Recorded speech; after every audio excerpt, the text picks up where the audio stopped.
ನನ್ನೆಲ್ಲ ಪ್ರೀತಿಯ ಶ್ರೋತೃಗಳಿಗೆ ನಮಸ್ಕಾರ. ಇವತ್ತಿನಿಂದ ನಾವು ಹೊಸ ಒಂದು ಪಯಣಕ್ಕೆ ಕಾಲಿಡ್ತಾ ಇದ್ದೇವೆ. ಅದು ಕಲಾಪಯಣ ವಿತ್ ಕಲಾನಾವಿಕ. ಇವತ್ತಿನ ನಮ್ಮ ಮೊದಲನೆಯ ಅತಿಥಿಯಾಗಿ ಆಕಾಶವಾಣಿಯ ಬ್ರ್ಯಾಂಡ್ ಅಂಬಾಸಿಡರ್ ಧ್ವನಿ ಅಂತಾನೆ ಹೇಳಿಕೊಳ್ಳಬಹುದಂತಹ ಒಂದು ಧ್ವನಿಯ ಹಿಂದಿರುವಂತಹ ಸೂಪರ್ ಮ್ಯಾನ್ ಅಥವಾ ಈ ಯಕ್ಷಗಾನ ಆಗಿರ್ಲಿ, ಕೃಷಿ ರಂಗ, ಆರೋಗ್ಯ ಕ್ಷೇತ್ರಗಳಲ್ಲಿ ವಿಶಿಷ್ಟ ನೋಟವನ್ನ ಹರಿಸಿದಂತಹ ನಮ್ಮ ಪ್ರೀತಿಯ ಸೂರ್ಯನಾರಾಯಣ ಭಟ್ PS ಅವರ ಜೊತೆಗಿನ ಈ ಸಂಭಾಷಣೆಗೆ ನೀವೆಲ್ಲ ಸಾಕ್ಷಿಭೂತರಾಗ್ತೀರಿ. ಈ ಕಾರ್ಯಕ್ರಮಕ್ಕೆ ನಿಮ್ಗೆಲ್ಲ ಪ್ರೀತಿಯ ಸ್ವಾಗತ. ಹಳೆ ನೆನಪುಗಳ ಜೊತೆ ಹೊಸ ವಿಚಾರಗಳ ಒಂದು ಮಾತುಕತೆಗೆ ನಿಮ್ಮಲ್ಲಿ ಬಂದದ್ದು ಸರ್. ಕಾರ್ಯಕ್ರಮಕ್ಕೆ ಸ್ವಾಗತ. ಈಗ ನಿಮ್ಮನ್ನ ಆಕಾಶವಾಣಿಯಲ್ಲಿ ನಿಮ್ಮ ವಾಯ್ಸ್ ಆದಷ್ಟು ಚಿರಪರಿಚಿತ ಆದ್ರಿಂದ ನಿಮ್ಮ ಮುಖ ಎಷ್ಟು ಜನ ನೋಡಿದಾರೋ ಗೊತ್ತಿಲ್ಲ. ನೀವು ಮಾತಾಡಿದ ಕೂಡಲೇ ನಿಮ್ಮ ಹೆಸರನ್ನ ಇದು ನಮ್ಮ ಸೂರ್ಯಣ್ಣನ ವಾಯ್ಸ್ ಅಂತ ಹೇಳೋರಿದ್ದಾರೆ. ಹಾಗಾಗಿ ಅದನ್ನು ಹೊರತಾಗಿ ನಿಮ್ಮ ಪರಿಚಯ ಮಾಡ್ಕೊಳ್ಳೋದಾದ್ರೆ, ನಾವು ನಿಮ್ಮ ಮನೆ ಜನ ಎಲ್ಲಿಂದ ಬಂದವರು ಆತರ ಪರಿಚಯ ಮಾಡ್ಕೊಳ್ಳೋದಾದ್ರೆ ಸರ್. ನಾನು ಹುಟ್ಟಿದ್ದು ಅಂತ ಹೇಳಿದ್ರೆ ಕಾಸರಗೋಡು ಜಿಲ್ಲೆ ಈಗೇನುಂಟು, ಆಗ ಕಾಸರಗೋಡು ತಾಲೂಕು. ಕಾಸರಗೋಡು ಜಿಲ್ಲೆಯ ಒಂದು ಊರು ಅಂತ ಹೇಳಿದ್ರೆ ಹಳ್ಳಿ. ಅದು ಊರಿನ ಹೆಸರು ಪಾತನಡ್ಕ ಅಂತ. ಹತ್ತಿರದ ಒಂದು ಐಡೆಂಟಿಫೈ ಮಾಡುವ ಸ್ಥಳ ಅಂತ ಹೇಳಿದ್ರೆ ಒಂದು ಬೋವಿಕಾನ ಅಂತ, ಮತ್ತೊಂದು ಮುಳ್ಳೇರಿಯ ಅಂತ, ಅಥವಾ ಈಗ ಜನರಿಗೆ ಗೊತ್ತಾಗುವಂತದ್ದು ಮಲ್ಲ ದೇವಸ್ಥಾನ ಬೋವಿಕಾನ. ಅಲ್ಲಿಂದ ಸುಮಾರು ಒಂದು 4 ಕಿಲೋಮೀಟರ್ ದೂರದಲ್ಲಿ ಮಲ್ಲದಿಂದ ಅಂತ ಹೇಳ್ಬೋದು, ಪಾತನಡ್ಕ ಅಂತ ಹೇಳುವಂತ ಊರು. ನಾನು ಹುಟ್ಟಿದ ಸಂದರ್ಭದಲ್ಲಿ ನನ್ನ ಅಮ್ಮನ ಮೊದಲನೇ ಮಗ ನಾನು. ನನಗೆ ಬಹುಶಃ 1 ವರ್ಷ ಆಗುವ ಸಂದರ್ಭದಲ್ಲಿ ನನ್ನ ತಂದೆ ತೀರಿ ಹೋಗಿದ್ದಾರೆ. ಸೊ ನನಗೆ ತಂದೆಯನ್ನು ನೋಡಿದ ನೆನಪಿಲ್ಲ. ನನ್ನ ಅಮ್ಮನ ಹೆಸರು ದುಗ್ಗಮ್ಮ ಅಂತ ಹೇಳಿ. ಅದರ ನಂತರ ನನ್ನ ಮಾವ ನನ್ನ ಅಮ್ಮನ ಜೊತೆ ಇದ್ರು. ಅವರ ಹೆಸರು ಮಾಧವ ಭಟ್. ಅವರ ಒಂದು ವ್ಯವಸ್ಥೆಯನ್ನೆಲ್ಲ ನೋಡ್ಕೊಳ್ತಾ ಇದ್ರು. ಹಾಗೆ ನಾನು ಅಲ್ಲಿ ಬೆಳೆ. ಶಾಲೆಗೆ ಹೋದದ್ದು ಅಲ್ಲಿ ಹತ್ತಿರದ ಚೆನ್ನಂಗೋಡು ಅಂತ ಹೇಳುವಂತ ಒಂದು ಶಾಲೆ. ಅಲ್ಲಿಂದ ಒಂದು 1 ಕಿಲೋಮೀಟರ್ 1.5 ಕಿಲೋಮೀಟರ್ ಇರ್ಬೋದು. ಆ ಶಾಲೆಗೆ ನಾನು 4ನೇ ಕ್ಲಾಸ್ನವರೆಗೆ ಅಲ್ಲಿ ಕಲ್ತವ. ಚೆನ್ನಂಗೋಡು ಶಾಲೆ. ಆ ಶಾಲೆಯಲ್ಲಿ ಅದು ಕೂಡ ಒಂದು ಹಳ್ಳಿಯ ಶಾಲೆ. ನಮ್ಮ ಆಗಿನ ಕಾಲದಲ್ಲೇ ಎಲ್ಲಾ ಶಾಲೆಗಳು ಕೂಡ ಅಂತಹ ದೊಡ್ಡ ಪೇಟೆಯಲ್ಲಿ ಇರಲಿಲ್ಲ ಅನ್ನುವಂಥದ್ದು. ಪೇಟೆಗೆ ಹೋಗುವಂತಹ ಒಂದು ಅವಕಾಶಗಳು ಕೂಡ ಆಗ ತುಂಬಾ ಕಡಿಮೆ. 4ನೇ ಕ್ಲಾಸ್ ಆದ್ಮೇಲೆ ನಮ್ಮಲ್ಲಿಂದ ಒಂದು 4 ಕಿಲೋಮೀಟರ್ ದೂರದಲ್ಲಿ ಮುಳ್ಳೇರಿಯ ಅಂತ ಹೇಳಿ ಜಾಗ ಉಂಟು. ಅಲ್ಲಿ ನಾನು ಅಲ್ಲಿ ಕೇರಳದಲ್ಲಿ UP ಸ್ಕೂಲ್ ಅಂತ ಹೇಳ್ತಾರೆ, ಐಡೆಡ್ ಅಪ್ಪರ್ ಪ್ರೈಮರಿ ಸ್ಕೂಲ್ ಅಂತ ಹೇಳಿ ಮುಳ್ಳೇರಿಯದಲ್ಲಿತ್ತು. ಅಲ್ಲಿ ಕಲಿತೆ. ಆಮೇಲೆ ಅಲ್ಲೇ ಒಂದು ಹೈಸ್ಕೂಲ್ ಇತ್ತು, ಗವರ್ಮೆಂಟ್ ಹೈಸ್ಕೂಲ್. ಅಲ್ಲಿ ನನ್ನ SSC ವರೆಗಿನ ವಿದ್ಯಾಭ್ಯಾಸ ಆದದ್ದು. ಆವಾಗ ಹೇಗೆ ಕನ್ನಡ ಮೀಡಿಯಂ ಅಲ್ಲ ಅಲ್ಲಿ ಮಲಯಾಳ ಮೀಡಿಯಂ ಹೇಗಿತ್ತು? ಆಗ ಕನ್ನಡ ಮಲಯಾಳ ಮೀಡಿಯಂ ಎರಡೂ ಕೂಡ ಇತ್ತು. ನಾನು ಕನ್ನಡ ಮೀಡಿಯಂ ಅಲ್ಲಿ ಕಲ್ತದ್ದು. ಆದ್ರೆ ನನಗೆ ಮಲಯಾಳ ಬರೀಲಿಕ್ಕೆ ಮತ್ತು ಓದ್ಲಿಕ್ಕೆ ಬರ್ತಾ ಇತ್ತು. ಮಲಯಾಳ ಮೀಡಿಯಂ ಕೂಡ ಇತ್ತು ಅಲ್ಲಿ ಸ್ಕೂಲಲ್ಲಿ ಹೇಳಿಕೊಡ, ಎಲ್ಲ ಸ್ಕೂಲಲ್ಲೂ ಇತ್ತು. ಹೇಳಿಕೊಡು ಅಂತ ಹೇಳಿದ್ರೆ ಅಮ್ಮ ಒಂದು ಇಂಟ್ರೆಸ್ಟ್ ನಿಂದ ಕಲಿಬೇಕೇ ಹೊರತು ಬೇರೆ ಮೀಡಿಯಂ ಇಂದ ಹೇಳಿಕೊಡ್ತಿರ್ಲಿಲ್ಲ. ನನಗೆ ಮಲಯಾಳ ಬರ್ಬೇಕು ಅನ್ನುವಂತ ಕಾರಣಕ್ಕಾಗಿ ಅಕ್ಷರ ಅಭ್ಯಾಸವನ್ನ ಮಲಯಾಳದಲ್ಲಿ ಸ್ವಲ್ಪ ಕನ್ನಡದ ಜೊತೆ ಮಾಡಿದ್ದೇನೆ. ಜೊತೆಗೆ ಮಾತಾಡ್ಲಿಕ್ಕೆ ನಮ್ಮ ಊರಲ್ಲೆಲ್ಲ ಮಲಯಾಳವೇ ಇದ್ದದ್ರಿಂದ ಕನ್ನಡವೂ ಇತ್ತು. ಆಗ ಬಹುಶಃ ಕಾಸರಗೋಡಿನಲ್ಲಿ ನಾನು ಹುಟ್ಟಿದ ಕಾಲದಲ್ಲಿ ಕನ್ನಡ ಮಲಯಾಳ ಎರಡೂ ಕೂಡ ಸಮಾನವಾಗಿ ಇತ್ತು ಅಂತ ಹೇಳ್ಬೋದು. ಆ ನಂತರ ಒಂದು ಚಳುವಳಿ ಬಂತು, ಸರ್ಕಾರಿ ಹಿರಿಯ ಪ್ರಾಥಮಿಕ ಶಾಲೆ ಕಾಸರಗೋಡು, ಅದು ಮೂವಿ ಕೂಡ ಬಂತು. ಕನ್ನಡ ಅಲ್ಲಿ ಮರೆ ಆಗ್ತಾ ಉಂಟು ಅನ್ನೋ ಕಾರಣಕ್ಕೆ, ಅಂದ್ರೆ ನೀವು ಕಲಿಯುವಂತ ಟೈಮಲ್ಲಿ ಎರಡು ಇತ್ತು, ಆಲ್ಮೋಸ್ಟ್ ಈಕ್ವಲ್ ಅಂತ ಹೇಳ್ಬೋದು ಅಲ್ವಾ. ಅಂತ ಸಂದರ್ಭದಲ್ಲಿ ನಾನು ಅಲ್ಲಿ ಕಲ್ತವ. ನಾನು ಕನ್ನಡ ಮೀಡಿಯಂ ಅಲ್ಲಿ SSLC ವರ್ಗದಲ್ಲಿ. ಅಂದ್ರೆ ನಿಮಗೆ ಒಂದು ಭಾಷಾಭಿಮಾನ ಸಣ್ಣದ್ರಲ್ಲೇ ಇತ್ತು ಮಲಯಾಳ ಅಥವಾ ಅದೇ ನಿಮ್ಮನ್ನ ಈ ದಾರಿಗೆ ಕರ್ಕೊಂಡು ಬರ್ಲಿಕ್ಕೆ ಹೇಗೆ ಹೆಲ್ಪ್ ಆಯ್ತಾ? ಹಾಗೆಂತಲೇ ಹೇಳಲಿಕ್ಕೆ ಆಗುದಿಲ್ಲ. ಆದರೂ ಕೂಡ ಭಾಷಾಭಿಮಾನ ಇತ್ತು. ಯಾಕಂತ ಹೇಳಿದ್ರೆ ನನ್ನ ಕಲಿಯುವಿಕೆಯ ಒಂದು ಸಂದರ್ಭದಲ್ಲಿ ನಾನು 8, 9, 10 ಅಂದ್ರೆ ಹೈಸ್ಕೂಲ್ ಅಲ್ಲಿ ಇರುವ ಸಂದರ್ಭದಲ್ಲಿ ಏನಾಗ್ತದೆ ಅಂತ ಹೇಳಿದ್ರೆ, ಅಲ್ಲಿ ಸಾಮಾನ್ಯ ನಿಮಗೆ ಕೇರಳದಲ್ಲಿ ಓದ್ಬಿಟ್ಟು ಅಲ್ಲಿ ರಾಜಕೀಯ ಅನ್ನುವಂಥದ್ದು ಶಾಲೆಯಲ್ಲೇ ಬರ್ತದೆ. ಶಾಲೆಯಲ್ಲಿ ಬೇರೆ ಬೇರೆ ರೀತಿಯ ಪಾರ್ಟಿಗಳು ಇದ್ವು, ವಿದ್ಯಾರ್ಥಿ ಸಂಘಟನೆಗಳು. ಅದು SFI ಅಂತ ಇತ್ತು, KSU ಅಂತ ಇತ್ತು. ಅದರ ಜೊತೆಗೆ KKVS ಅಂತ ಒಂದಿತ್ತು. ಇದು ವಿದ್ಯಾರ್ಥಿ ಸಂಘಟನೆ ಆದ್ರೂ ಕೂಡ ಯಾವುದೇ ಒಂದು ಪಕ್ಷಕ್ಕೋ ಅದಕ್ಕೋ ಹೆಚ್ಚು ಅಫಿಲಿಯೇಟ್ ಆಗಿದೆ. ಅದು ಕನ್ನಡವನ್ನ ಬೆಳೆಸುವಂತಹ ಒಂದು ಸಂಸ್ಥೆ ಆಗಿತ್ತು, ಅಂದ್ರೆ ವಿದ್ಯಾರ್ಥಿ ಸಂಘಟನೆ. ಕಾಸರಗೋಡು ಕನ್ನಡ ವಿದ್ಯಾರ್ಥಿ ಪರಿಷತ್ ಅಂತ ಆ ಸಂಘಟನೆಯಲ್ಲಿ ಕೂಡ ನಾನಿದ್ದೆ. ಸ್ವಲ್ಪ ಕಾಲ. ಹಾಗಾಗಿ ಅದು ಭಾಷಾಭಿಮಾನಕ್ಕೆ ಅಥವಾ ಅದನ್ನು ಉತ್ತೇಜಿಸ್ಲಿಕ್ಕೆ ಸಹಾಯಕ ಆಯ್ತು. ಹೌದು, ಎಲ್ರು ಬಂದು ಶಾಲೆಯಲ್ಲೆಲ್ಲ ಮಾತಾಡ್ತಾ ಇದ್ರು, ನಾವು ಕನ್ನಡವನ್ನ ಉಳಿಸಬೇಕು ಅನ್ನುವಂತಹ ಒಂದು ನಿಟ್ಟಿನಲ್ಲಿ KKVS ನ ಪದಾಧಿಕಾರಿಗಳೆಲ್ಲ ಬಂದು ನಮ್ಗೆ ಭಾಷಣ ಮಾಡಿದ್ದು ನನಗೆ ಈಗಲೂ ನೆನಪುಂಟು. ಅಂದ್ರೆ ಕನ್ನಡ ಪರ ಹೋರಾಟ ಆಗ್ಲೇ ನಡೀತಾ ಇತ್ತು ಅಲ್ಲೇ. ಅಂದ್ರೆ ಅಲ್ಲಿಂದಲೇ ಒಂದು ಭಾಷೆ ಯೂಸ್ ಕಡಿಮೆ ಆಗ್ತು, ಉಪಯೋಗ ಕಡಿಮೆ ಆಗ್ತದೆ ಅಂತ ಹೇಳುವಂತ ಒಂದು ಕಲ್ಪನೆ ಅಲ್ಲಿ ಬಂತು. ಮೊದಲು ಹೋರಾಟ ಆದದ್ದು ಕಾಸರಗೋಡನ್ನು ಕರ್ನಾಟಕಕ್ಕೆ ಸೇರಿಸಬೇಕು ಅನ್ನುವಂತಹ ಒಂದು ವಿಷಯದ ಮೇಲೆ. ಆದ್ರೆ ಈಗ ಏನಾಗಿದೆ ಅಂತ ಹೇಳಿದ್ರೆ ಕನ್ನಡವನ್ನು ಉಳಿಸಬೇಕು ಅನ್ನುವಂತ ವಿಷಯದಲ್ಲಿ ಆಗಿದೆ. ಅದರ ನಂತರ ನಾನು ಹೈಸ್ಕೂಲ್ ವಿದ್ಯಾಭ್ಯಾಸ SLC ವರೆಗೆ ಅಲ್ಲಿ ಮಾಡಿದ್ದು. ಅದರ ನಂತರ ನಾನು SLCಯಲ್ಲಿ ತಕ್ಕ ಮಟ್ಟಿಗೆ ಒಳ್ಳೆಯ ಮಾರ್ಕ್ ಬಂದಿತ್ತು ಅಂತ ಹೇಳಿದ್ರೆ ಆಗ ಫಸ್ಟ್ ಕ್ಲಾಸ್ ಬರುವುದೇ ದೊಡ್ಡ ವಿಷಯ.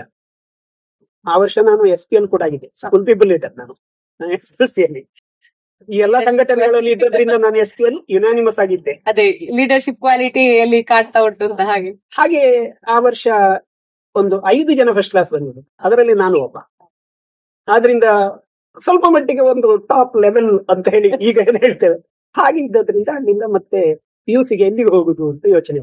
ಇಷ್ಟಾಗುವಾಗ ಎಲ್ಲರ ಮನೆಯೂ ಕೂಡ ಅಂತಹ ದೊಡ್ಡ ಶ್ರೀಮಂತರ ಮನೆಗಳಲ್ಲ, ನಮ್ಮದು ಕೂಡ ತುಂಬಾ ಇದೇನಿರ್ಲಿಲ್ಲ, ಊಟಕ್ಕೆ ಒಂದು ತೊಂದರೆ ಇಲ್ಲ ಅಂತ ಬಿಟ್ರೆ ದೊಡ್ಡ ಏನು ಶ್ರೀಮಂತರ ಮನೆತನ ಅಲ್ಲ, ಸ್ವಲ್ಪ ಕಷ್ಟದಲ್ಲೇ ಇತ್ತು. ಅಮ್ಮನಿಗೆ ಒಂದು ಅಂತ ಹೇಳಿದ್ರೆ ಇಲ್ಲಿ ಎಲ್ಲಿಗೆ ಹೋಗುದು ಹೈಸ್ಕೂಲ್ ಆದ ಮೇಲೆ ಅಂತ ಹೇಳುವಾಗ ಒಂದು ಕಾರಣ ಏನೋ, ಒಬ್ರು ಜ್ಯೋತಿಷಿ ನಮ್ಮಲ್ಲಿಗೆ ಬರ್ತಾ ಇದ್ರು. ಅವರು ನನ್ನನ್ನು ನೋಡಿ ಯಾವಾಗ್ಲೂ ಒಂದು ಸಲ ಹೇಳಿದ್ರು, ಇವನನ್ನು ಕಾಸರಗೋಡಿನಲ್ಲಿ ಒಂದು ಕಾಲೇಜ್ ಉಂಟಲ್ಲ, ಅಲ್ಲಿ ಕುഞ്ഞിಮಾವುಕಟ್ಟೆ ಅಂತ, ಈಗಿನ ವಿದ್ಯಾನಗರ ಅಂತ ಹೇಳ್ತೇವೆ, ಆಗ ಕುഞ്ഞിಮಾವುಕಟ್ಟೆ ಅಂತ ಹೇಳ್ತಾ ಇದ್ರು, ಅಲ್ಲಿ ಒಂದು ಕಾಲೇಜ್ ಉಂಟಲ್ಲ ಅದಕ್ಕೆ ಹಾಕಬೇಡ, ಹಾಕಿದ್ರೆ ಇವ ಹಾಳಾಗ್ತಾನೆ ಅಂತ ಹೇಳಿ. ಎಕ್ಸ್ಪ್ಲೇಷನ್ ಹೇಳಿ ಅನ್ಕೊಂಡೆ, ಅದಕ್ಕೆ ಹಾಕು ಅಂತ ಹೇಳ್ತಾರೆ. ಹಾಕಬೇಡ ಹೇಳಿದ್ರು. ಇದು ವರ್ಷ ಅಮ್ಮನ ತಲೆಯಲ್ಲಿ ಇತ್ತೇನ, ಇಲ್ಲಿಗೆ ಬೇಡ ಅಂತ.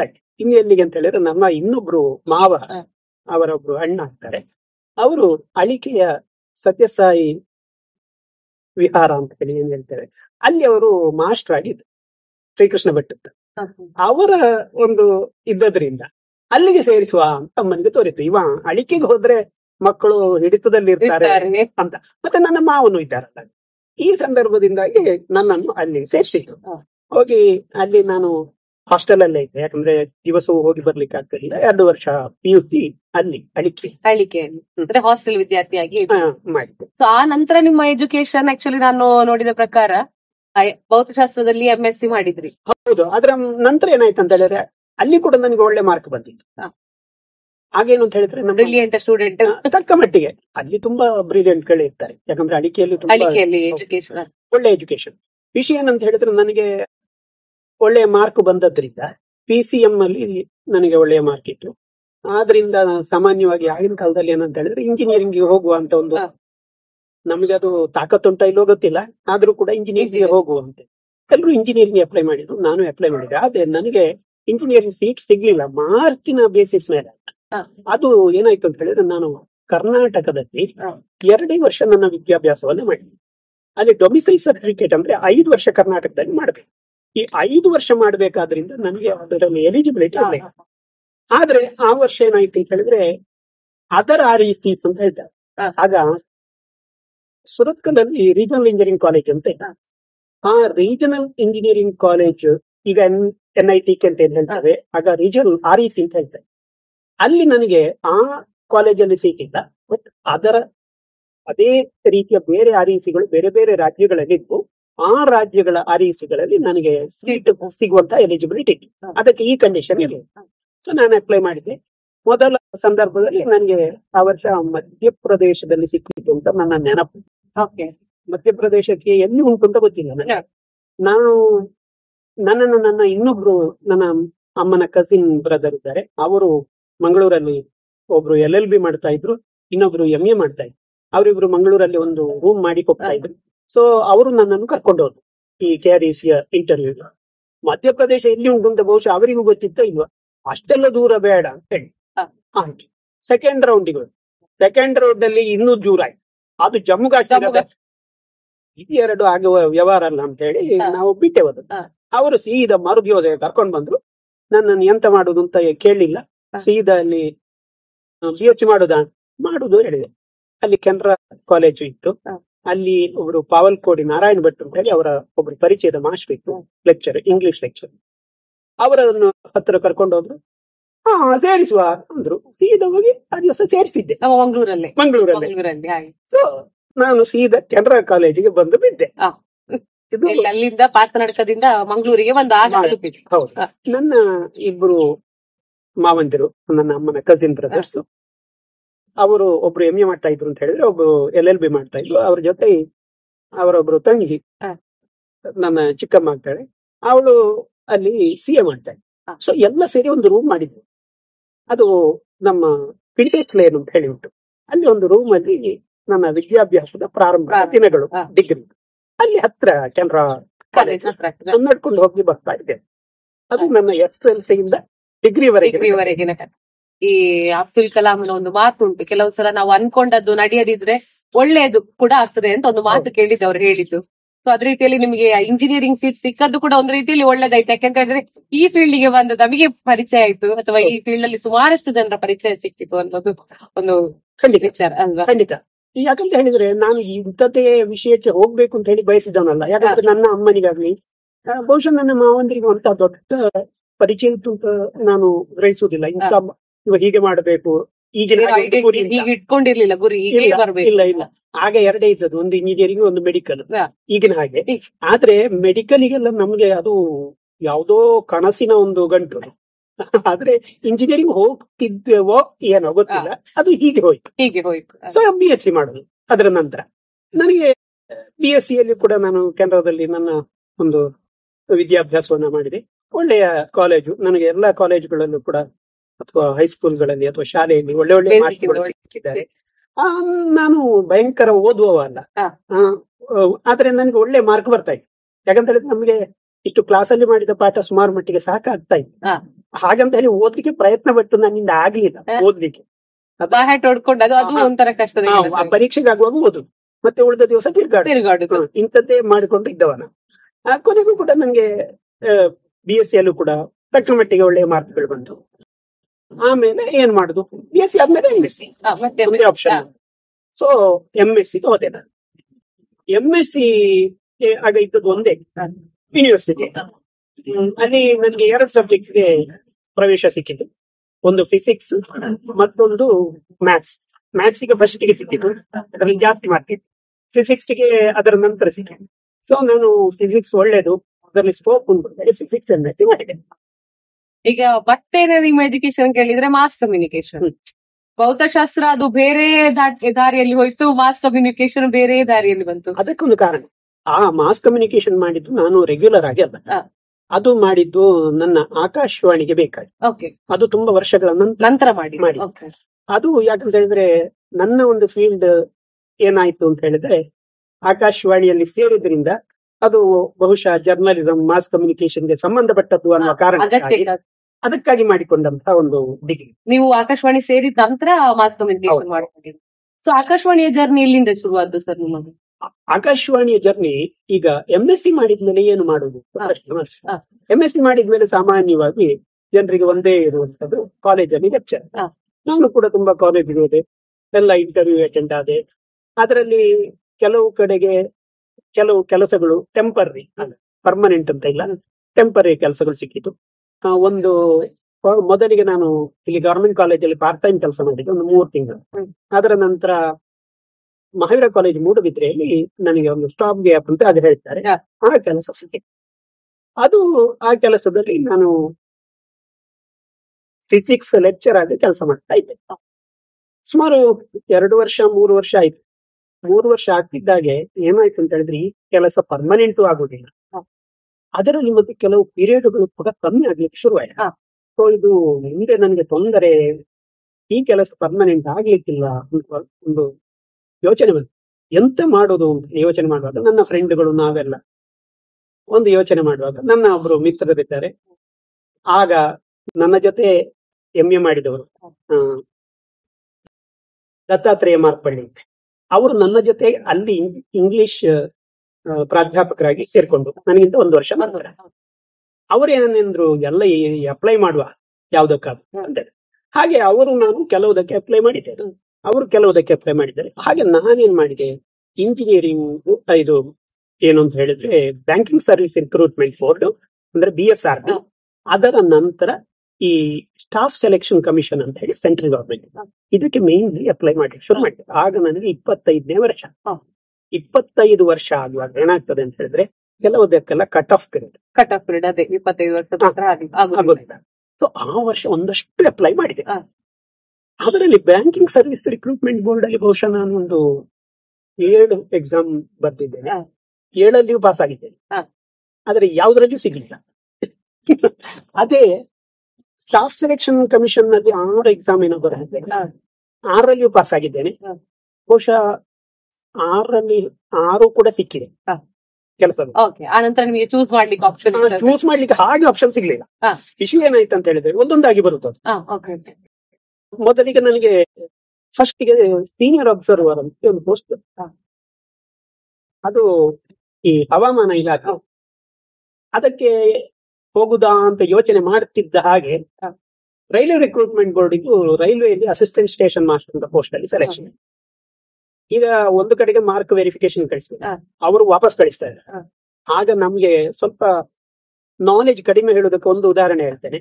ನಾನು ಸೀದಾ ಬರ್ದೆ ಈ ಯಾವುದಕ್ಕೆ ಸೀನಿಯರ್ ಅಬ್ಸರ್ವರ್ ನ ಒಂದು ಪೋಸ್ಟ್ ಯಾರು ಕೊಡ್ತಾರೋ ಮೆಟ್ರಾಲಜಿಕಲ್ ಡಿಪಾರ್ಟ್ಮೆಂಟ್ ಆಫ್ ಇಂಡಿಯಾ ಅಂತ, ಅವರ ಚೆನ್ನೈ ಒಂದು ಬ್ರಾಂಚ್ ಅಲ್ಲಿಗೆ ಬರ್ದೆ. ನನ್ನ ಮಾರ್ಕ್ಸ್ ಕಾರ್ಡ್ ವೆರಿಫಿಕೇಶನ್ ಗೆ ತಗೊಂಡಿದ್ದೀರಿ ನೀವು, ನನಗೆ ನೀವು ವಾಪಸ್ ಕಳಿಸ್ಲಿಲ್ಲ, ಪೋಸ್ಟ್ ಕೂಡ ಕೊಡ್ತೇನೆ ಅಂತ ಹೇಳಿ ಆರ್ಡರ್ ಬರ್ಲಿಲ್ಲ, ನನಗೆ ಮಾರ್ಕ್ಸ್ ಕಾರ್ಡ್ ವಾಪಸ್ ಕೊಡಿ. ನನಗೆ ರೈಲ್ವೆ ರಿಕ್ರೂಟ್ಮೆಂಟ್ ಬೋರ್ಡ್ ನವ್ರು ಕರೆದ್ಯಾರ, ಇಲ್ಲ ನನಗೆ ಪೋಸ್ಟ್ ಅಂತ ಕಾಗದ ಬರ್ತೆ. ಅದೇ ಒಂದು ಏನು ರಿಕ್ವೆಸ್ಟ್ ಇಂಥದ್ದು ಮಾಡಬೇಕು ಅಂತ ಅಂದಾಜಿಲ್ಲ. ಹಾಗೆ ಆಮೇಲೆ ಗೊತ್ತಾದ ರಿಕ್ವೆಸ್ಟ್ ಲೆಟರ್ ಅಲ್ಲಿ ಬರೀಬೇಕು. ಆದ್ರೆ ಒಂದೇ ಒಂದು ಉಪಕಾರ, ಅವರಿಗೆ ಏನ್ ತೋರಿತೇನೋ ಅವರು ಅದರ ಮಾರ್ಕ್ಸ್ ಕಾರ್ಡ್ ವಾಪಸ್ ಕಳಿಸಿದ್ರು, ಜೊತೆಗೆ ಅಪಾಯಿಂಟ್ಮೆಂಟ್ ಆರ್ಡರ್ ಕಳಿಸಿದ್ರು. ಅಂತೂ ಹಾಗೆ ಬರೆದು ಕೂಡ ಪಾಸ್ ಆಯ್ತು.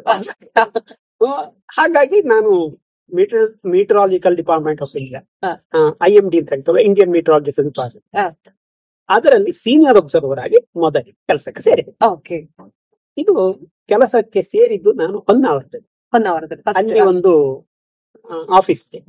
ನಾನು ಕೆಲಸಕ್ಕೆ ಸೇರುವಾಗ ನನ್ನ ತಲೆಯಲ್ಲಿ ಭಯಂಕರ ಯೋಚನೆ, ಅಂದ್ರೆ ಸೀನಿಯರ್ ಅಬ್ಸರ್ವರ್ ಅಂದ್ರೆ ನಾನು ಸೀನಿಯರ್, ನನ್ನ ಕೆಳಗೆ ಕೆಲವು ಜೂನಿಯರ್ ಗಳೆಲ್ಲ ಇದ್ದಾರೆ. ಸೀದಾ ಹೋಗಿ ಅಲ್ಲಿ ಸೇರುವಾಗ ಅದು ಒಂದು ಚಿಕ್ಕ ಹಂಚಿನ ಮನೆ ಆಗಿರುವ ಒಂದು ಆಫೀಸ್. ಅಲ್ಲಿ ಹೋದ್ರೆ ಮೆಲ್ಲಗೆ ಹೋದೆ, ಯಾವ ಅಬ್ಸರ್ವರು ಕಾಣುದಿಲ್ಲ. ಒಬ್ರು ಸಿಕ್ಕಿದ್ರು, ಅವರು ಸ್ವಲ್ಪ ಪ್ರಾಯ ಆದ್ರು. ಅವ್ರ ಹತ್ರ ನಾನು ನಿಮ್ಮನ್ನೇ ಕಾಯ್ತಾ ಇದ್ದೆ, ಬಂದ್ರು. ಅವರೆಲ್ಲ ಲೆಕ್ಕ, ನಾನು ಸೀನಿಯರ್ ಅಬ್ಸರ್ವರ್, ಎಷ್ಟು ಜನ ಇದ್ದಾರೆ ಇಲ್ಲಿ? ಒಟ್ಟು 4 ಜನ ಇದ್ದಾರೆ, ಅದರಲ್ಲಿ 3 ಸೀನಿಯರ್, ಅದರಲ್ಲಿ ನಾನು ಜೂನಿಯರ್. ನಾನು ಸೀನಿಯರ್ ಮೆಚೂರಿಟಿಯಲ್ಲಿ ಇರ್ತೇನೆ, ಅದು ಹೋಯ್ತು ಕೆಲಸಲ್ಲಿಗೆ. ಅಲ್ಲ, ನಂತರ ಒಬ್ರು ನಮಗಿಂತ ಮೇಲಿನ ಆಫೀಸರ್ ಇದ್ರು, ಅವ್ರು ಹೇಳಿದ್ರು ನೀವು ನಾಳೆಯಿಂದ ಬನ್ನಿ, ನಿಮ್ಗೆ ಕೆಲಸ ಕಲ್ಸ್ಕೊಡ್ತೇವೆ ಅಂತ. ಅಲ್ಲಿ ಸುಮಾರು 1 ವರ್ಷದ ಕಾಲ ಕೆಲಸ ಮಾಡಿದ್ದೇನೆ. ಅದರಲ್ಲಿ 6 ತಿಂಗಳು ಚೆನ್ನೈಯಲ್ಲಿ ಮಾಡಿದ್ದೇನೆ, 6 ತಿಂಗಳು ಇಲ್ಲಿ ಕೆಲಸ ಮಾಡಿದ್ದೇನೆ. ಈ ಚೆನ್ನೈಯಲ್ಲಿ ಅದರ ಟ್ರೈನಿಂಗ್ ಅನ್ನ 6 ತಿಂಗಳು ತಗೊಂಡೆ. 6 ತಿಂಗಳು ಹೊನ್ನಾವರದಲ್ಲಿ ಕೆಲಸ ಮಾಡಿದೆ. ದೊಡ್ಡ ಕೆಲಸಗಳಿಲ್ಲ. ಈ ಮೆಟ್ರಾಲಜಿಕಲ್ ಡಿಪಾರ್ಟ್ಮೆಂಟ್ ಆಫ್ ಇಂಡಿಯಾದ ಚಿಕ್ಕ ಚಿಕ್ಕ ಬ್ರಾಂಚ್ಗಳಲ್ಲಿ ಏನು ಕೆಲಸ ಅಂತ ಹೇಳಿದ್ರೆ 3 ಗಂಟೆಗೊಮ್ಮೆ ನಾವು ಅದರ ಕೆಲವು ಮೀಟರ್ಗಳಿವೆ, ಅದರಲ್ಲಿ ರೀಡಿಂಗ್ ತೆಗಿಬೇಕು, ಅದನ್ನು ಕೋಡೆಡ್ ವರ್ಡ್ಸ್ ಅಲ್ಲಿ ಬರೀಬೇಕು, ಅದನ್ನ ಅಪ್ಡೇಟ್ ಮಾಡಿ. ಆಗ ಕಂಪ್ಯೂಟರ್ ಇಲ್ಲ, ಟೆಲಿಗ್ರಾಮ್ ಮಾಡಿ ಅದನ್ನ ಚೆನ್ನೈ ಮತ್ತು ಡೆಲ್ಲಿಗೆ ಕಳಿಸ್ಲಿಕ್ಕೆ ಅಷ್ಟೇ ಕೆಲಸ. 4 ಜನ ಇದ್ದದ್ದು ಅದೇ 6 ಗಂಟೆ ಕೆಲಸ ನನಗೆ, ಒಬ್ರಿಗೆ 6 ಗಂಟೆ ಕೆಲಸ. ಹಾಗೆ 3 ಗಂಟೆಗೊಮ್ಮೆ ರೀಡಿಂಗ್ ಅಂತ ಹೇಳಿದ್ರೆ ಒಬ್ರಿಗೆ 2 ರೀಡಿಂಗ್ ಸಿಗ್ತಾ ಇತ್ತು ಅಷ್ಟೇ. ಸೊ ಒಂದು ಆರಾಮದಾಯಕ ಕೆಲಸ, ಫಸ್ಟಿನ ಕೆಲಸ ಆರಾಮದಾಯಕ ಅಂತ ಹೇಳ್ಬೋದು. ಆದ್ರೆ ಏನಾಗ್ತದೆ ಅಂತ ಹೇಳಿದ್ರೆ, ನಾವು ಈ ಲೆಕ್ಚರ್ ಆಗಿ ತುಂಬಾ ಆಕ್ಟಿವ್ ಆಗಿ ಈ ಹುಡುಗರ ಜೊತೆ ಎಲ್ಲ ಅದೇ ಕೇಳಲಿಕ್ಕೆ ಬಂದೆ. ಆ ಲೈಫ್ ಇಂದ ಹೀಗೆ ಬರುವಾಗ ಒಮ್ಮೆಲೆ ಚೇಂಜಸ್ ಸಿಕ್ಕಿತು. ಆ ಚೇಂಜ್ಗೆ ಒಗ್ಗಿಕೊಳ್ಳುದು ಕಷ್ಟ ಆಯ್ತು. ಯಾಕಂತ ಹೇಳಿದ್ರೆ ಇಲ್ಲಿ 3 ಗಂಟೆ 6 ಗಂಟೆಯಲ್ಲಿ 20 ನಿಮಿಷ ಅಂದ್ರೆ 40 ನಿಮಿಷದ ಕೆಲಸ ಮಾಡಿದ್ಮೇಲೆ ಏನ್ ಮಾಡುದು? ಡೇ ಟೈಮ್ ರಾತ್ರಿ ಆದ್ರೆ ಅಲಾರಾಮ್ ಇಟ್ಕೊಂಡು 2 ಸಲ ಇದ್ ಮಾಡಿ ಅರ್ಧ ನಿದ್ದೆ ಮಾಡ್ಬೋದು. ಹಗಲಲ್ಲಿ ಏನ್ ಮಾಡುದು? ಹಗಲಲ್ಲಿ ಒಂದು ಸಲ 8 ಗಂಟೆಗೆ 8:30 ಅಂತ ನೆನಪು ರೀಡಿಂಗ್ ತಗೊಂಡ್ರೆ ಮತ್ತೆ 11:30 ಚಾ ಕುಡಿಯುವುದು ಎಲ್ಲ ಆಗ್ತದೆ. ಯಾರು ಇಲ್ಲ, ಯಾಕಂದ್ರೆ ಒಬ್ಬರೇ ಇರುದು. ಇನ್ನೊಬ್ಬ ಅಟೆಂಡರ್ ಬರ್ತಾನೆ, ಅವು ಬಂದು ನನ್ನ ರೀಡಿಂಗ್ ಒಂದು ಕೋಡೆಡ್ ವರ್ಡ್ಸ್ ಅನ್ನ ಬರ್ದದನ್ನ ತಗೊಂಡು ಹೋಗ್ತಾರೆ. ಆಮೇಲೆ ಅವ 11:30 ಸುಮಾರು 10ಕ್ಕೆ ಬರುದು.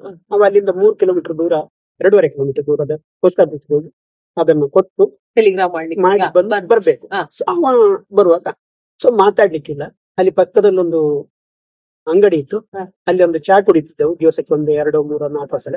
ಅಲ್ಲಿ ಬರುವವರ ಹತ್ರ ಒಂದು ಸ್ವಲ್ಪ ಮಾತಾಡ್ತಿದ್ದೆವು. ಒಟ್ಟಾರೆಯಾಗಿ ಹೀಗೆ ಸಮಯ ಹೋಗ್ತಾ ಇತ್ತು. ಒಂದು ಪೇಪರ್ ಬರ್ತಾ ಇತ್ತು, ಹಾ. ಸಂಯುಕ್ತ ಕರ್ನಾಟಕ. ಅದು ಮೇಲಿಂದ ಕೆಳಗಿನವರೆಗೆ ಓದಿದ್ರು ಕೂಡ ನಮ್ಮ ಟೈಮ್ ಮುಗಿಯೋದು. ಬೇರೆ ಯಾವ್ದಾದ್ರು ಹವ್ಯಾಸಗಳನ್ನ ಆ ಟೈಮಲ್ಲಿ ಬೆಳೆಸ್ಕೊಂಡದ್ದು ಉಂಟಾ? ಹವ್ಯಾಸ ಬೆಳೆಸ್ಲಿಕ್ಕೆ ಅಂತ ಹೇಳಿದ್ರೆ ನಾನು ಸ್ವಲ್ಪ ಬರಿತಾ ಇದ್ದೆ. ಹಾ. ಆದ್ರೆ ಅದನ್ನು ಈ ಒಟ್ಟಾರೆ ಗೊಂದಲಗಳ ಮಧ್ಯೆ ಹಾ. ಅದನ್ನೇನು ಮಾಡ್ಲಿಕ್ಕೆ ಆಗ್ಲಿಲ್ಲ. ಆಮೇಲೆ ಏನಾಯ್ತು, ಅಲ್ಲಿಂದ 1.5-2 ಕಿಲೋಮೀಟರ್ ದೂರದಲ್ಲಿ ನಮ್ಮ ಒಂದು ರೂಮ್ ಮಾಡಿಕೊಂಡಿದ್ದೆ. ಹಾ. ಅಲ್ಲಿ ಬಂದು ಅಡಿಗೆ ಇದೆಲ್ಲ ನಾವೇ ಸ್ವಂತ ಮಾಡಬೇಕಿತ್ತು. ಕೆಲವು ಹೋಟೆಲ್ಗಳಿದ್ವು, ಆದ್ರೆ ಎಲ್ಲ ದಿವಸ ಜಾಸ್ತಿ ಹೋಟೆಲ್ ಡಿಪೆಂಡ್ ಆಗುದು ಆಗುದು ಕಷ್ಟ ಆಗ್ತದೆ. ಕಷ್ಟ ಆಗ್ತದೆ. ಸೊ ನಾನೇನ್ ಮಾಡಿದೆ, ಅಡಿಗೆ ಮಾಡ್ಲಿಕ್ಕೆ ಪ್ರಾರಂಭ ಮಾಡಿದ್ದೆ. ಅದರಲ್ಲೇ ಟೈಮ್ ಹೋಗ್ತಾ ಇತ್ತು. ಹಾ. ಸೊ ಅಡಿಗೆ ಮಾಡಿ ಅಲ್ಲಿಗೆ ತಗೊಂಡು ಹೋಗುದು, ಮಧ್ಯಾಹ್ನದ ಊಟಕ್ಕೆ ಇಂಥದ್ದೆಲ್ಲ ಕೆಲವೆಲ್ಲ ಮಾಡ್ತಾ 1 ವರ್ಷ ಹೋಯ್ತು. ಹಾ. 1 ವರ್ಷ ಹೋಗ್ತಿದ್ದಂತೆ ನನಗೆ ಉಳಿದ ಈ ಕೆಲವು ಕೆಲಸಗಳು ಅದರದ್ದು ಆರ್ಡರ್ ಬರ್ಲಿಕ್ಕೆ ಪ್ರಾರಂಭ ಆಯ್ತು. ಬಾಕಿ 5 ಟೆಸ್ಟ್. ಹಾ. ಓಕೆ. ಮೊದಲಿಗೆ ಅಸಿಸ್ಟೆಂಟ್ಸ್ ಇನ್ ಸೆಂಟ್ರಲ್ ಗವರ್ಮೆಂಟ್ ಒಂದು ಪೋಸ್ಟ್, ಅದು ಮಿನಿಸ್ಟ್ರಿಯಲ್ಲಿರುವ ಪೋಸ್ಟ್. ಮಿನಿಸ್ಟ್ರಿ EA ಅಸಿಸ್ಟೆಂಟ್ ಹೀಗೆ, IAS ಆಫೀಸರ್ಗೆ ಅಸಿಸ್ಟೆಂಟ್ ಹೀಗೆ. ನನಗೆ ಅದರ ಬಗ್ಗೆ ಹೆಚ್ಚು ನಾಲೆಜ್ ಇರಲಿಲ್ಲ. ಆದ್ರೆ ಅದರಲ್ಲಿ ಪಾಸ್ ಆಗಿದೆ. ನೀನು ಅದರಲ್ಲಿ X&Y ಗ್ರೂಪ್ ಪೋಸ್ಟ್ ಅಂತ ಇತ್ತು. ಅದು ನಿನಗೆ ಡೆಲ್ಲಿಯಲ್ಲಿ ಅಪಾಯಿಂಟ್ಮೆಂಟ್ ಆಗಿದೆ, ಅಲ್ಲಿಗೆ ಹೋಗು. ಅಲ್ಲಿಗೆ ಬಂದು ಜಾಯಿನ್ ಆಗ. ನನಗೆ ಎಲ್ಲಿಂತಲೇ ಅಂದಾಗಿಲ್ಲ ಡೆಲ್ಲಿಯಲ್ಲಿ ಇಷ್ಟವರೆಗೆ ನೋಡ್ಲಿಕ್ಕೆ. ಹಾ. ನಾವು ಚೆನ್ನೈ ಹೋಗಿ ನೋಡದೆ ದೊಡ್ಡದು, ಬೆಂಗಳೂರು ನೋಡಿರ್ಬೋದು, ಡೆಲ್ಲಿ ಎಲ್ಲ ಹೋಗ್ಲಿಕ್ಕೆ ಸಾಧ್ಯ ಇಲ್ಲ. ಮತ್ತೆ ನಿಮ್ಮ ಲೈಫ್ ಲಾಂಗ್ ಡೆಲ್ಲಿಯಲ್ಲಿ ಡೆಲ್ಲಿಯಲ್ಲಿ. ಅದು ಟ್ರಾನ್ಸ್ಫರೇಬಲ್ ಜಾಬ್ ಅಲ್ಲ, ಹಾ. ಅದು ಬಿಟ್ಬಿಟ್ಟು ಓಕೆ. ಬೇಡವೇ ಬೇಡ. ಇನ್ನೊಂದು ಇನ್ಕಮ್ ಟ್ಯಾಕ್ಸ್ ಮತ್ತು ಸೆಂಟ್ರಲ್ ಎಕ್ಸೈಸ್ ಅಲ್ಲಿ ಒಂದು ಇನ್ಸ್ಪೆಕ್ಟರ್ ಪೋಸ್ಟ್, ಹಾ. ಅದಕ್ಕೆ ಸೆಲೆಕ್ಷನ್. ಹ್ಮ್. ನಾನು ಇನ್ಕಮ್ ಟ್ಯಾಕ್ಸ್ ಅಲ್ಲಿ ಅದು ಒಂದೇ ಎಕ್ಸಾಮ್, ಅದರಲ್ಲಿ 2 ಡಿಪಾರ್ಟ್ಮೆಂಟ್ ಪೋಸ್ಟ್ ಹಾ. ಇನ್ಸ್ಪೆಕ್ಟರ್. ಇನ್ಕಮ್ ಟ್ಯಾಕ್ಸ್ ಗೆ ಮತ್ತು central exercise income tax preference ಕೊಟ್ಟಿದೆ. ಅವರು ಸೆಂಟ್ರಲ್ ಎಕ್ಸೈಸ್ ಹಾ. ಒಂದೇ ಒಂದಂದ್ರೆ ಈ ಎಲ್ಲ ಎಕ್ಸಾಮ್ಗಳಲ್ಲಿ ಮೆಡಿಕಲ್ ಟೆಸ್ಟ್ ಡಿಸ್ಟ್ರಿಕ್ಟ್ ಹಾಸ್ಪಿಟಲ್ ಅಲ್ಲಿ ಮಾಡಿ ಕೊಟ್ಟರೆ ಸಾಕು, ಹಾ. ಜಾಯಿನ್ ಹಾ. ಅಲ್ಲಿ ಹಾಗೆ. ಸೆಂಟ್ರಲ್ ಎಕ್ಸೈಸ್ ಅಲ್ಲಿ ಇನ್ಸ್ಪೆಕ್ಟರ್ ಅಂದ್ರೆ ಸ್ವಲ್ಪ ಇರ್ಬೇಕು. ಹಾ. ಸೊ ನನ್ನನ್ನೇನು ಬೆಂಗಳೂರಲ್ಲಿ ಅದರ ಮೆಡಿಕಲ್ ಟೆಸ್ಟ್ ಗೆ ಬೆಂಗಳೂರಿಗೆ ಹೋಗ್ಬೇಕು. ಓಕೆ. ಹೋದೆ. ಹಾ. ವಿಷಯ ಏನಂದ್ರೆ ಅಲ್ಲಿ ಸೈಕ್ಲಿಂಗ್, ಓಡುವುದು ಇದೆಲ್ಲ ಚೆಕ್ ಮಾಡಿ, ಓಕೆ. ವೆಯ್ಟ್, ಹೈಟ್ ಹಾ. ಚೆಕ್ ಮಾಡಿ. ಅವರು ಅದಕ್ಕೊಂದು ಕೆಲವು ಕ್ರೈಟೀರಿಯಾ. ಹಾ. ಸೊ ನಾನೇನಾಯ್ತು ಅಂತ ಹೇಳಿದ್ರೆ ಅಲ್ಲಿ ಹೋಗಿ ಜಾಯಿನ್ ಆದೆ. ಜಾಯಿನ್ ಅಂತ ಹೇಳಿದ್ರೆ ಮೆಡಿಕಲ್ ಟೆಸ್ಟ್ ಮಾಡಲಿಕ್ಕೆ ಅವರು ಡಾಕ್ಟರ್ ಟೆಸ್ಟ್ ಮಾಡಿದ್ರು. ನಾನು ತುಂಬಾ ತೆಳ್ಳಗಿತ್ತು. ನನ್ನ height okay 165 centimeter eligible. Weight ನೋಡಿದ್ರೆ 42 kg, 10 kg ಅದರ ಮಿನಿಮಮ್. ಹಾ. ಆಮೇಲೆ ಚೆಸ್ಟ್ ಎಷ್ಟೋ ಇತ್ತು, 78, ನನಗೆ ಸರಿ ನೆನಪಿಲ್ಲ. ಎಕ್ಸ್ಪಾನ್ಷನ್ 5 ಅಂತ ಹೇಳಿದ್ರು, ಹಾ. ಅದು ಉಸಿರು ತೆಗೆದ ಮೇಲೆ. ಹಾ. ಎಕ್ಸ್ಪಾನ್ಷನ್ ಏನು ಎಕ್ಸ್ಪಾನ್ಷನ್ ಮಾಡಿದ್ರು 3-3.5 ಮೇಲೆ ಹೋಗುದು. ಹಾ. ಡಾಕ್ಟರ್ ಹೇಳಿದ್ರು, ಒಂದು ಯಾವ್ದಾದ್ರು ಸರಿ ಇಲ್ಲದಿದ್ರೆ ಏನೋ ಮಾಡ್ಬೋದು. ಇದು ನಿಮ್ದು ಯಾವ್ದು ಸರಿ ಇಲ್ಲಲ್ಲ. ಸೊ ನಾನು ಟೆಸ್ಟ್ ಮೆಡಿಕಲ್ ಅನ್ಫಿಟ್ ಅಂತ ಆಯ್ತು. ಓಕೆ. ಪೋಸ್ಟೇ ಹೋಯ್ತು. ಹಾ.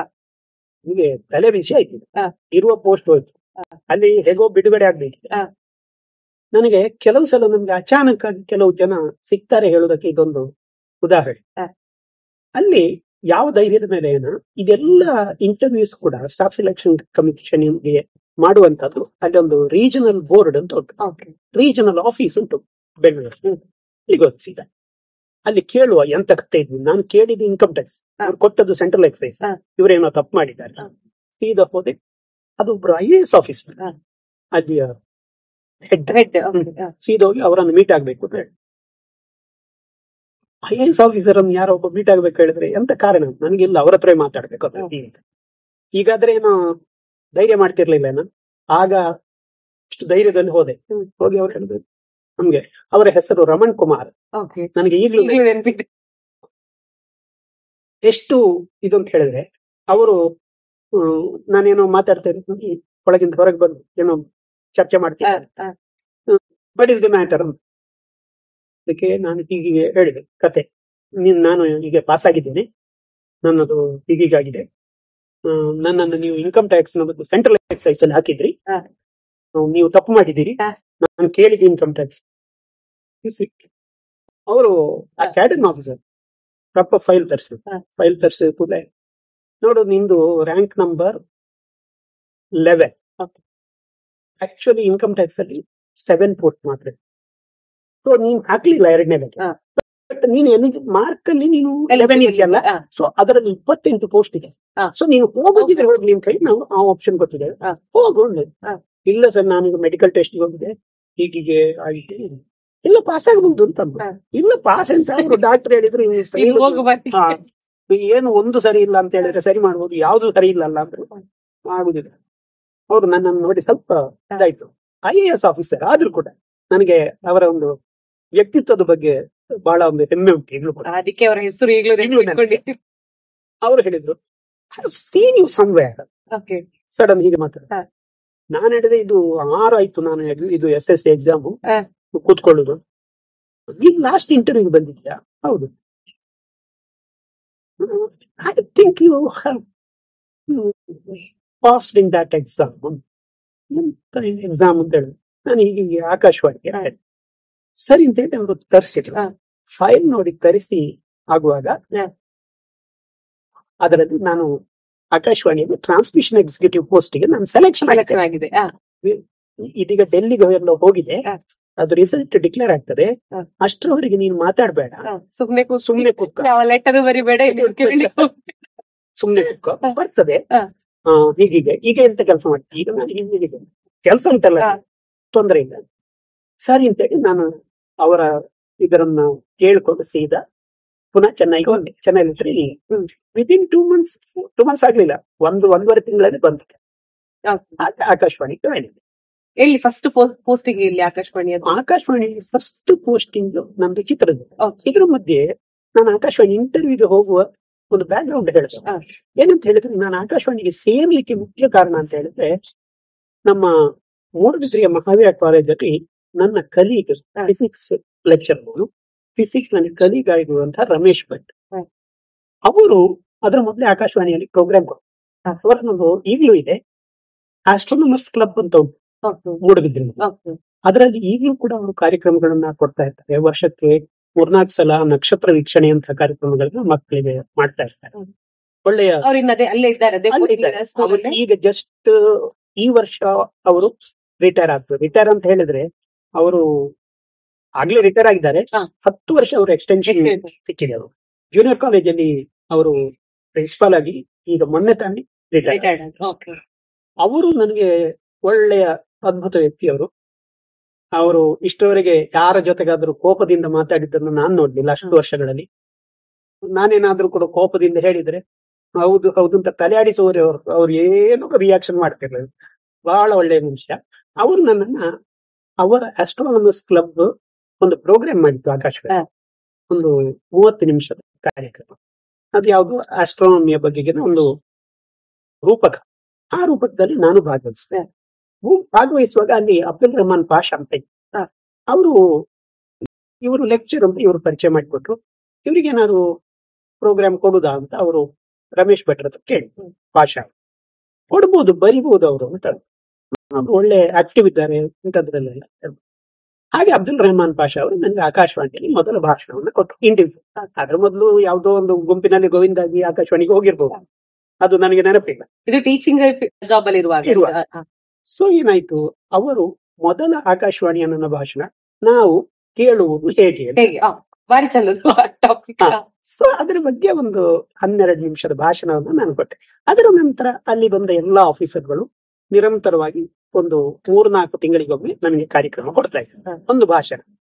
ಸೈನ್ಸ್ ಗೆ ಬರೆಯುವವರು ಸ್ವಲ್ಪ ಕಡಿಮೆ ಇರ್ತಾರೆ, ಈಗಲೂ ಅಷ್ಟೇ ಸೈನ್ಸ್ ವಿಷಯಗಳಲ್ಲಿ ಬರೆಯುವರು ಕಡಿಮೆ. ಸೊ ನಾನು ಬರೀತಾ ಇದ್ದೆ, ನನಗೆ ಕೊಡ್ತಾ ಇದ್ದೆ. ಸೊ ಒಂದು 6-7 ಭಾಷಣಗಳನ್ನ ಮಾಡಿದ್ದೇನೆ. ಅದರ ನಂತರ ಬಂದ ವಸಂತ್ ಕುಮಾರ್ ಪೆರ್ಲಾ ಅವರು ಇರ್ಬೋದು, ಹಿರೇಮಠ ಇರ್ಬೋದು, ಅವರೆಲ್ಲರೂ ಕೂಡ ನನ್ನನ್ನ ಗುರುತಿಸಿ ನನಗೆ ಕಾರ್ಯಕ್ರಮಗಳನ್ನು ಕೊಟ್ಟಿದ್ದಾರೆ, ಯುವವಾಣಿ. ಸೊ ಇದು ಅಲ್ಲಿ ಒಂದು ಪ್ಲಸ್ ಪಾಯಿಂಟ್ ಆಯ್ತು. ನಾನು ಇಂಟರ್ವ್ಯೂಗೆ ಹೋದಾಗ ಆಕಾಶವಾಣಿಯ ಇಂಟರ್ವ್ಯೂ ಅಂತ ಹೇಳಿದ್ರೆ ಸ್ಟಾಫ್ ಸೆಲೆಕ್ಷನ್ ಕಮಿಷನ್ ಅವರು ಮಾಡಿದ ಇಂಟರ್ವ್ಯೂ, ಅದರಲ್ಲಿ ನನಗೆ ಈ ಅಲ್ಲಿ ಒಂದು ಕಾಂಟ್ರಾಕ್ಟ್ ಫಾರ್ಮ್ ಅಂತ ನಮಗೆ ಸಿಗ್ತದೆ. ಹಾ. ಅದನ್ನ ನಾನು ಅವರಿಗೆ ತೋರಿಸಿದೆ, ಇಷ್ಟು ಆಕಾಶವಾಣಿಯಲ್ಲಿ ಪ್ರೋಗ್ರಾಮ್ ಕೊಟ್ಟಿದೆ. ಅದು ಮೊದಲಿಗೆ ಇಂಪ್ರೆಷನ್ ಆಯ್ತು, ಬೆಸ್ಟ್ ಇಂಪ್ರೆಷನ್. ಅದೇ ಆಲ್ರೆಡಿ ವರ್ಕ್ ಮಾಡಿರೋದು. ಸೊ ನನಗೆ ಆಕಾಶವಾಣಿಯಲ್ಲಿ ಸೆಲೆಕ್ಷನ್ ಆಯ್ತು. ಈಗ ಒಮ್ಮೆ ನೀವು ಟೀಚಿಂಗ್ ಫೀಲ್ಡ್ ಅಲ್ಲಿ ಇದ್ರಿ, ಅಲ್ಲಿ ಈ ಮಕ್ಕಳ ಸದ್ದು ಗದ್ದಲ ಇದೆಲ್ಲ ಕೇಳಿ ಕೇಳಿ ಹೇಗೋ ಅಭ್ಯಾಸ ಆಗಿರ್ತದೆ. ಆ ಟೈಮ್ ಅಲ್ಲಿ ನೀವು ಈ ಎಕ್ಸ್ಟ್ರಾ ಕರಿಕ್ಯುಲಮ್ ಅಂದ್ರೆ ನಾಟಕ ಮಕ್ಕಳಿಗೆ ಬೋಧಿಸಿದ್ದು ಅಥವಾ ಆತರದ್ದು ಏನಾದ್ರು ಇದೆಯಾ? ನಾನು ನನ್ನ 5ನೇ ಕ್ಲಾಸ್ನಿಂದ ನಾನು ಎಕ್ಸ್ಟ್ರಾ ಕರಿಕ್ಯುಲರ್ ಆಕ್ಟಿವಿಟೀಸ್ ಅಲ್ಲಿ ಇದ್ದೇನೆ. ಸ್ಪೋರ್ಟ್ಸ್ ಅಲ್ಲ, ಇದು ಕಲ್ಚರಲ್, ಎಲ್ಲದರಲ್ಲಿ ಬಹುಶಃ ನಾಟಕ, ಯಕ್ಷಗಾನ, ಭಾಷಣ, ಪ್ರಬಂಧ, ಕತೆ ಎಲ್ಲದರಲ್ಲಿ ಇದ್ದೇನೆ. ಬಹುಶಃ ಕೆಲವು ಸ್ಟೇಟಿಗೆ ಹೋಗ್ಲಿಲ್ಲ, ನಾನು ಯೂನಿವರ್ಸಿಟಿ ಲೆವೆಲ್ ಅಲ್ಲಿ ನಾನು ಬಹುಮಾನಗಳನ್ನ ಪಡೆದಿದ್ದೇನೆ. 5ನೇ ಕ್ಲಾಸಿನ ತನಕ ಅದ್ರ ಮೇಲೆ ಹೋಗ್ಲಿಕ್ಕೆ ಇಲ್ಲ ಅನ್ಸ್ತದೆ, ಲಿಮಿಟೇಷನ್ ಇತ್ತು, ಸ್ಟೇಟ್ ತನಕ ಮ್ಯಾಕ್ಸಿಮಮ್ ಅದು ಕೂಡ ಇತ್ತು. ನಾನು ಯೂನಿವರ್ಸಿಟಿಯಲ್ಲಿ ಕೂಡ ನಮ್ಮಲ್ಲಿ ಕಾಂಪಿಟೇಷನ್ ಆಗ್ತಾ ಇತ್ತು, ಅದರಲ್ಲೂ ಕೂಡ ನಾನು ಎಕ್ಸ್ಟೆಂಪರ್ ಅಲ್ಲಿ ನನಗೆ ಸೆಕೆಂಡ್ ಪ್ರೈಸ್ ಬಂದಿತ್ತು, ಈಗಲೂ ನೆನಪಿದೆ. ನನ್ನ ಫ್ರೆಂಡ್ ಇನ್ನೊಬ್ಬರು ನಿತ್ಯಾನಂದ ಅಂತ ಇದ್ದ, ನಮಗೆ ಕಾಂಪಿಟೇಷನ್ ಅವು ಫಸ್ಟ್ ಬಂದ, ಹಾಗೆ ಈಗಲೂ ನೆನಪಿದೆ ಅದು ಯೂನಿವರ್ಸಿಟಿಯಲ್ಲಿ. ಹಾಗೆ ಬೇರೆ ಬೇರೆ ಇದರಲ್ಲಿ ಪ್ರೈಸ್ ಬರ್ತಾ ಇತ್ತು. ನಾಟಕಗಳಲ್ಲಿ ಕೂಡ ತುಂಬಾ ಭಾಗವಹಿಸ್ತಿದ್ದೆ. ಮೊದಲ ನಾಟಕ 5ನೇ ಕ್ಲಾಸ್ ನಲ್ಲಿ ನಾನು ಭಕ್ತ ಧ್ರುವ ನಾಟಕದಲ್ಲಿ ಉತ್ತಮ ಅಂತ ಹೇಳಿದ್ದ, ಧ್ರುವನ ತಮ್ಮ. ಎಲ್ಲರೂ ಕೂಡ ಹೆದರಿಕೆ ಆಗ್ತದೆ. ನಾನು ತುಂಬಾ ಚಿಕ್ಕ ಇದ್ದೆ, ಹೆದರ್ಬೇಡ ಅಂತ ಹೇಳಿ ವೇಷ ಹಾಕಿ ಕಳಿಸಿದ್ರು. ನನಗೆ ಯಾವ ಹೆದರಿಕೆಯೂ ಆಗ್ಲಿಲ್ಲ, ಆಗಾಗ್ಲಿಲ್ಲ. ಮುಂದೆ ಬೇಕಾದಷ್ಟೆಲ್ಲ ಆಗಿದೆ. ಅದು ನನಗೆ ಇವತ್ತಿಗೂ ನೆನಪು. ಮೊದಲ ನಾಟಕದಲ್ಲಿ ಸ್ಟೇಜ್ ಫಿಯರ್ ಆಗ್ತದೆ, ಆದ್ರೆ ಅದರ ನಂತರದ ನಾಟಕಗಳಲ್ಲೆಲ್ಲ ಭಾಗವಹಿಸಿದ್ದೆ. ನಾವು ನಮ್ಮಷ್ಟಕ್ಕೆ ನಾಟಕ ಮಾಡಿದ್ದು, ಸೊ ಅದರಲ್ಲಿ ಡಿಸ್ಟ್ರಿಕ್ಟ್ ಲೆವೆಲ್ ಅಲ್ಲೆಲ್ಲ ಕಾಂಪಿಟೇಷನ್ ಹೋದದ್ದು ಎಲ್ಲ ತುಂಬಾ ಮಾಡಿ. ಸ್ಕ್ರಿಪ್ಟ್ ಗಳೇನಾದ್ರು ಬರ್ದಿದ್ದೆ ಆ ಟೈಮ್ ಅಲ್ಲಿ? ಸಣ್ಣ ಇರುವಾಗ್ಲೇ ಬರೆಯೋ? ಸಣ್ಣ ಇರುವಾಗ ಸ್ಕ್ರಿಪ್ಟ್ ಕತೆ ಬರೀತಾ ಇದ್ದೆ, ಭಾಷಣ ಬರೀತಾ ಇದ್ದೆ, ಚಿಕ್ಕ ಚಿಕ್ಕ ಚುಟುಕೆಲ್ಲ ಬರೀತಾ ಇದ್ದೆ. ಕವನ ಅಂತ ಹೇಳಿ ಈಗ ಹೇಳ್ಬೋದಿದ್ರೆ ಅದನ್ನ ನಾನು ಹೈಸ್ಕೂಲ್ ಅಲ್ಲಿ ಮತ್ತೆ ಕಾಲೇಜಲ್ಲಿ ಎಲ್ಲ ಬರೀತಾ ಇದ್ದೆ. ಯಾವ್ದಾದ್ರು ನೆನಪುಂಟ?